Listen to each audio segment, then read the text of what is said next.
అందరికీ నమస్కారం అండి. ఈ రోజుల్లో చాలా కామన్‌గా వినేది సడెన్‌గా హార్ట్ అటాక్ రావడం అనేది. అంటే చాలా యంగ్ ఏజ్‌లో చాలా హెల్తీగా ఉన్న వాళ్ళకి కూడా హార్ట్ అటాక్స్ అనేది చాలా కామన్ అయినాయి. హార్ట్ అటాక్‌కి చాలా రీజన్సే ఉన్నాయి. దాంట్లో వన్ ఆఫ్ ద రీజన్ అనేది కొలెస్ట్రాల్ ఎక్కువ అవ్వడం.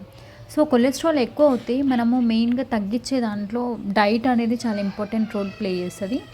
సో, నేను ఇక్కడ చెప్పే వీడియోలో మనం ఒక్క టిప్ ఇది రోజు మనకు ఒక అలవాటులాగా చేసుకుంటే చాలా వరకు కొలెస్ట్రాల్ అనేది తగ్గించవచ్చు. అదే బాదం. బాదంలో మెగ్నీషియం, మ్యాంగనీస్, సెలీనియం అనేవి ఎక్కువగా ఉంటాయి. అండ్ ముఖ్యంగా పొటాషియం అనేది ఎక్కువ ఉంటుంది. అది హెల్తీ హార్ట్కి చాలా మంచిదన్నమాట. దీంట్లో ఇన్సాల్యుబుల్ ఫైబర్ ఎక్కువగా ఉంటుంది కాబట్టి కాన్స్టిపేషన్ ఉన్న వాళ్ళకు కూడా తొందరగా రిలీవ్ చేస్తుంది. ఇంకా డైజెషన్ కూడా ఇంక్రీజ్ చేస్తుంది అన్నమాట. అండ్ గ్లైసెమిక్ ఇండెక్స్ కూడా చాలా బాగా కంట్రోల్ అవుతుంది దీనివల్ల. బాదంలో వైటమిన్ B6 ఎక్కువగా ఉంటుంది, ఇంకా విటమిన్ E ఎక్కువగా ఉంటుంది కాబట్టి బ్రెయిన్ ఫంక్షన్స్కి చాలా బాగా యూజ్ అవుతుంది. ఇంకా ఒమేగా 3 ఫ్యాటీ యాసిడ్స్ ఉంటుంది కాబట్టి హార్ట్ హెల్త్కి కూడా చాలా మంచిదన్నమాట. ఓవరాల్గా బాదం అనేది న్యూట్రిషనల్ పవర్ హౌస్ అని చెప్పొచ్చు మనం. అండ్ సూపర్ ఫుడ్ అని కూడా అనొచ్చు.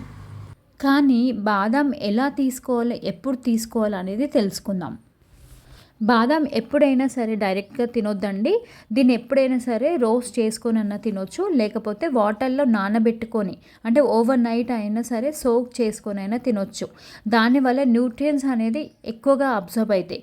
ఇంకా ఒకటి మిస్టేక్ ఏం చేస్తారు చాలామంది అంటే బాదంలా మొత్తం తినేస్తారు. అలా కాదు, దీని అవుటర్ లేయర్లో ఫైటిక్ యాసిడ్ అనేది ఉంటుంది. అది న్యూట్రియన్స్ అబ్జర్వ్ కాకుండా చూస్తుంది. అందుకని అవుటర్ లేయర్ని తీసేసి తినాలి ఎప్పుడైనా సరే. కొలెస్ట్రాల్ తగ్గిస్తుంది కదా అని ఎక్కువగా తినేస్తే అది ఇంకా హానికరం అండి హార్ట్కి. ఎప్పుడైనా సరే బాదం అడల్ట్స్ అయితే 5 to 6 బాదమ్స్ తినొచ్చు, చిల్డ్రన్ అయితే 3 to 4 బాదమ్స్ తినొచ్చు.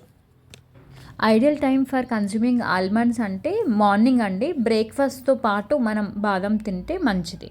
Thanks for watching.